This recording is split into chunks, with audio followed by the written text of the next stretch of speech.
المكتب التعاوني للدعوة والإرشاد وتوعية الجاليات بأبها. আসসালামু আলাইকুম ওরহমতুল্লাহি ওয়া বারাকাতুহু। আলহামদুলিল্লাহ ওয়াসসালাতু ওয়াসসালামু আলা রাসূলিল্লাহি ওয়া বাদ। প্রিয় দর্শক শ্রোতা ভাই ও বোনেরা, আপনারা যে যেখান থেকে আমাদের আজকের আলোচনা শুনছেন, আপনাদের সকলকে জানাচ্ছি আন্তরিক শুভেচ্ছা ও মোবারকবাদ। প্রিয় দর্শক শ্রোতা, আমরা প্রথম পর্বে সাওমের 5টি গুরুত্ব এবং ফজিলাত নিয়ে আলোচনা করেছিলাম। আজকে দ্বিতীয় পর্বে আমরা আরও 5টি ফজিলাতের কথা তুলে ধরব ইনশাআল্লাহ সুবহানাহু ওয়া তাআলা।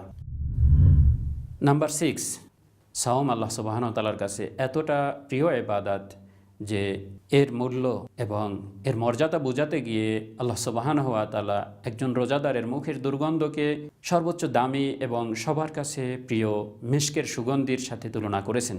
রাসূলুল্লাহ সাল্লাল্লাহু আলাইহি ওয়াসাল্লাম থেকে আবু হুরায়রা রাদিয়াল্লাহু আনহু হাদিস বর্ণনা করেন, রাসূলুল্লাহ সাল্লাল্লাহু আলাইহি ওয়াসাল্লাম বলতেছেন যে লা খালুফু ফামিস সাইমি আতয়াবু ইনদাল্লাহি মির রিহিল মিস্ক, যে একজন রোজাদারের মুখের দুর্গন্ধ আল্লাহ সুবহানাহু ওয়া তাআলার কাছে সবচেয়ে দামি সুগন্ধি মিশকের চেয়েও আল্লাহর কাছে প্রিয়। দুনিয়াতে বিভিন্ন ধরনের দুর্গন্ধ রয়েছে, কিন্তু মুখের দুর্গন্ধ এটা সত্যি অসহনীয়, যেটা কেউই কখনো কোনো অবস্থাতেই এটা সহ্য করতে পারে না। রোজাদারের মুখের এরকম একটি দুর্গন্ধকে আল্লাহ সুবহানাহু ওয়া তাআলা মিশকের চেয়েও প্রিয় বলে আখ্যায়িত করেছেন। এ কথা থেকে খুব সহসাই বোঝা যায় যে আল্লাহ সুবহানাহু ওয়া তাআলার কাছে একজন রোজাদার, একজন সাওম পালনকারীর সাওম কত প্রিয় হলে পড়ে যে তার মুখের দুর্গন্ধকে আল্লাহ মিশকের চেয়েও উত্তম বলে আখ্যায়িত করতে পারেন। নাম্বার 7, সাওম এমন একটি ইবাদত যে আল্লাহ সুবহানাহু ওয়া তাআলা এই সাওম পালনকারীর জন্য জান্নাতের ভিতরে একটি দরজাকে সুনির্দিষ্ট করে রেখেছেন, যে দুনিয়াতে যারাই সাওম পালন করবে এবং এই সাওমের বিনিময়ে যারা জান্নাতি হতে পারবে তাদেরকে আল্লাহ সুবহানাহু ওয়া তাআলা স্পেশাল একটি দরজা দিয়ে জান্নাতে প্রবেশের সুযোগ করে দিবেন, যেই দরজার নাম হচ্ছে বাব আর রাইয়ান। সহিহ বুখারী এবং মুসলিমের ভিতরে হাদিস এসেছে, আল্লাহ রাসূল সাল্লাল্লাহু আলাইহি ওয়াসাল্লাম বলতেছেন, ইন্না ফিল জান্নাতি বাবান ইউকালু লাহুর রাইয়ান, জান্নাতের ভিতরে একটি দরজা রয়েছে, যেই দরজার নাম হচ্ছে বাব আর রাইয়ান, অর্থাৎ রাইয়ান নামক দরজা। ইয়াদখুলু মিনহু সাইমুন, যে দরজা দিয়ে জান্নাতে প্রবেশ করবে ইয়াউমাল কিয়ামা, কিয়ামতের দিন একমাত্র রোজাদাররা। লা ইয়াদখুলু মাআহুম আহাদুন গায়রাহুম, তাদের সাথে অন্য কেউ এই দরজা দিয়ে জান্নাতে প্রবেশ করতে পারবে না। ইউকালু আইনা সাইমুন, বলা হবে যে রোজাদাররা কোথায়? ফায়াদখুলুনা মিন, অতঃপর রোজাদাররা এ দরজার কাছে একত্রিত হবে এবং এই দরজা দিয়ে জান্নাতে প্রবেশ করবে। ফাইদা দাখালা আখিরুহুম উগলিকা ফালাম ইয়াদখুল মিনহু আহাদ, যখন তারা এই দরজা দিয়ে জান্নাতে প্রবেশ করবে তখন এ দরজাকে বন্ধ করে দেওয়া হবে, এরপরে দ্বিতীয় আর কোনো ব্যক্তি এ দরজা দিয়ে জান্নাতে প্রবেশ করতে পারবে না।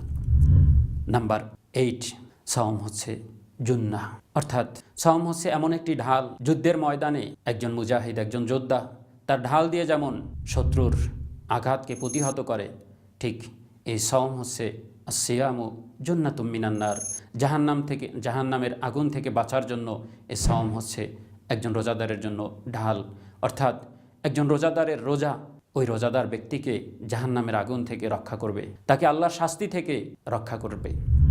নাম্বার 9, সাওম হচ্ছে এমন একটি ইবাদত, আমরা জানি কিয়ামতের দিন বান্দার জন্য সুপারিশের ব্যবস্থা থাকবে।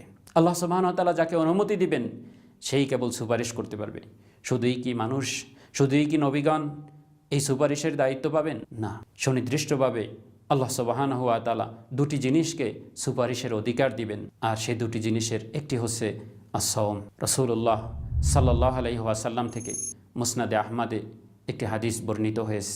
আল্লাহ রাসূল সাল্লাল্লাহু আলাইহি ওয়াসাল্লাম ইরশাদ করেন, as-সাওম ওয়াল কুরআন ইয়াশফাআনি লিল আবদি ইয়াউমাল কিয়ামা, রোজা এবং কোরআন এটা বান্দাদের জন্য কিয়ামতের দিন সুপারিশকারী হবে। ইয়াকুলু সিয়াম, রোজা সে বলতে থাকবে, আই রব, হে আমার প্রভু, মানাতুহু তাআমা ওয়াশ শাহওয়াতা, আমি তোমার এই গোলামকে, তোমার এই বান্দাকে রমজান মাসে বা রোজা অবস্থায় দিনের বেলা তাকে খানা এবং প্রবৃত্তির চাহিদা মেটানোর থেকে বিরত রেখেছিলাম। ফাশাফিনি ফি, অতএব হে আল্লাহ তুমি আমাকে তাকে সুপারিশ করার অধিকার দাও। অতঃপর এই রোজা, এই সাওম ওই সাওম পালনকারীর জন্য সুপারিশ করবে। নাম্বার 10, আল্লাহ রাসূল সাল্লাল্লাহু আলাইহি ওয়াসাল্লাম হাদিসের ভিতরে ইরশাদ করেন যে একজন সাওম পালনকারী, বিশেষ করে নফল সাওম যারা পালন করবে, আর এই নফল সাওমের যদি এতটা ফজিলাত হতে পারে তাহলে ফরজ সাওমের কি ফজিলাত হতে পারে তা আমরা খুব সাহসাই বুঝে নিতে পারি। আল্লাহ রসুল সাল্লাল্লাহু আলাইহি ওয়াসাল্লাম থেকে সহিহ বুখারী এবং মুসলিমের ভিতরে হাদিস এসেছে, তিনি ইরশাদ করেন, মা মিন আবদিন ইয়াসুমু ইয়াওমান ফি সাবিলিল্লাহ ইল্লা বা'আদাল্লাহু বিযালিকা ওয়াজহাহু আনিন নারি ৭০ খরিফা। কোনো বান্দা যদি আল্লাহর সন্তুষ্টির জন্য একটি রোজা পালন করে, কোনো বান্দা যদি আল্লাহর সন্তুষ্টির জন্য, আল্লাহর রেজামন্দির জন্য একটি রোজা পালন করে, আল্লাহ সুবহানাহু ওয়া তাআলা ওই ব্যক্তির ওই রোজার প্রতি সন্তুষ্ট হয়ে, ওই ব্যক্তির উপর আল্লাহ সন্তুষ্ট হয়ে ওই ব্যক্তি এবং জাহান্নামের মাঝে ৭০ বছরের দূরত্ব সৃষ্টি করে দেন। সুবহানাল্লাহ।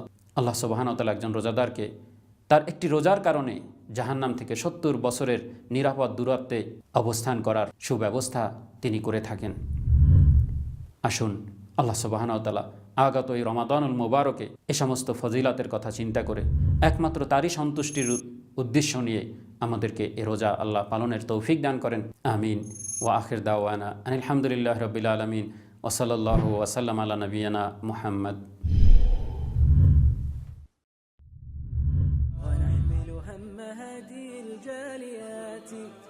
بآيات الكتاب البينات بها كم أبصروا سبل النجاة فضجوا بالشهادة ناطقين فضجوا بالشهادة ناطقين